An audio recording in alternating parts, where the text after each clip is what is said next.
that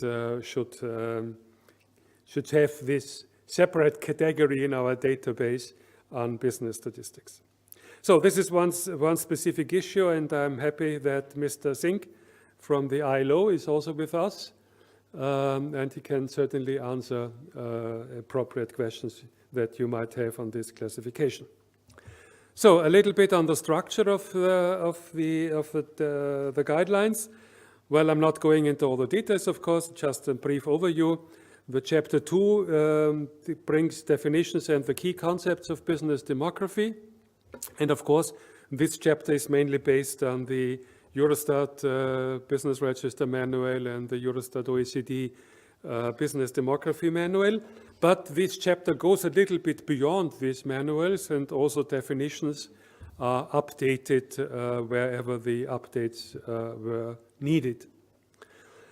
Chapter 3 is, I think, very important and the main chapter, because that chapter tries to conceptualize and describe the creation of a longitudinal database. And we've heard of that about already this morning. So there was this presentation from Statistics Canada, who really work on this now. But also in other aspects, the longitudinal aspect has come up as an important issue where probably many statistical offices still have to do something in their statistical business registers. As we are dealing with not just business demography, but also with entrepreneurship statistics, but not with all kinds of entrepreneurship statistics, but just with those which are related to businesses. We also have a chapter on linking. So linking of SBR and business demography information to other business statistics information. And we had an example today from Italy on foreign trade and the age and some other characteristics of the entrepreneurs.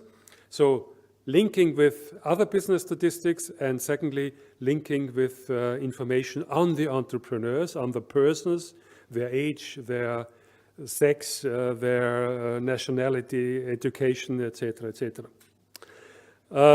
So this is the chapter on linking. We had to recognize that not all countries are currently able to produce business demography statistics using their business registers. So there are countries which are doing it on a different way, mainly on a survey-based method. And therefore, we have also a chapter on these approaches.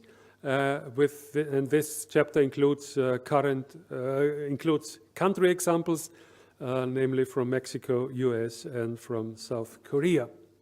Chapter 6 is just a chapter on giving a picture of what business demography data looks like, makes reference to the databases, international databases, as well as some national databases. And the last chapter, as is usual in UN guidelines and manuals, there is a list of topics for future work and research, which should be taken up in future work or meetings, as I said before. We have 3 annexes in this guidelines. One annex is on the development of the longitudinal database by Canada.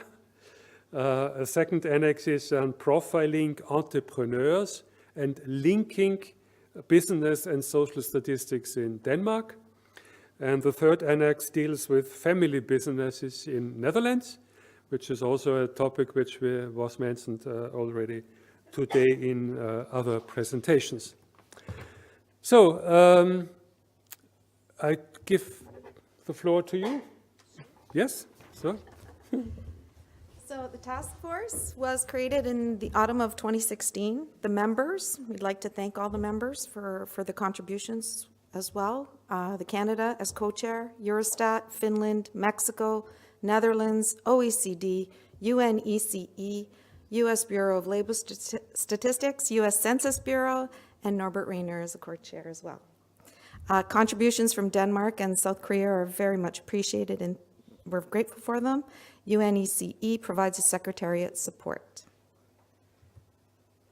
Any further information you require on these guidelines, these are your contacts. Please feel free. Thank you.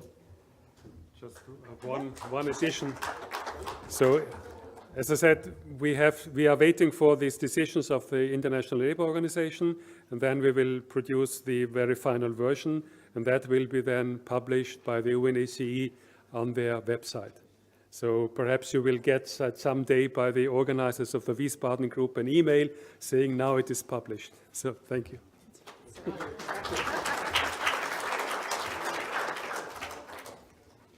Other questions?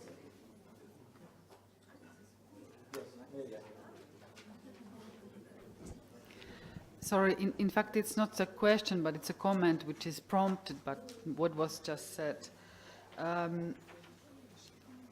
I have the impression, or we have the impression, that there is more and more requirement that you have also information on the ultimate controlling institutional unit or the owner, even if it's a natural person behind a group, to understand the group structures. And you have just mentioned that now information on entrepreneurs who are behind limited liability companies, should also be covered.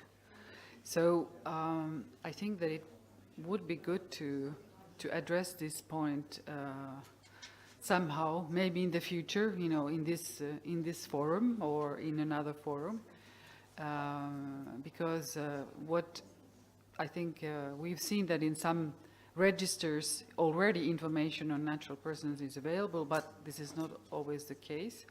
And of course, these developments with the data lakes and all of this give the opportunity to enlarge into this direction. So it's just a suggestion, a comment. Thank you. Thank you, Mary. Other questions? If not, we stop for today. Thank you very much. Have a nice evening, and don't forget, tomorrow we go on an excursion, and the dress code is... sorry. Can you hear me? Don't forget, tomorrow we go on an excursion in the afternoon, after lunch, and the dress code is casual. Okay? See you tomorrow. Thank you, Norbert. Greetings to your colleagues.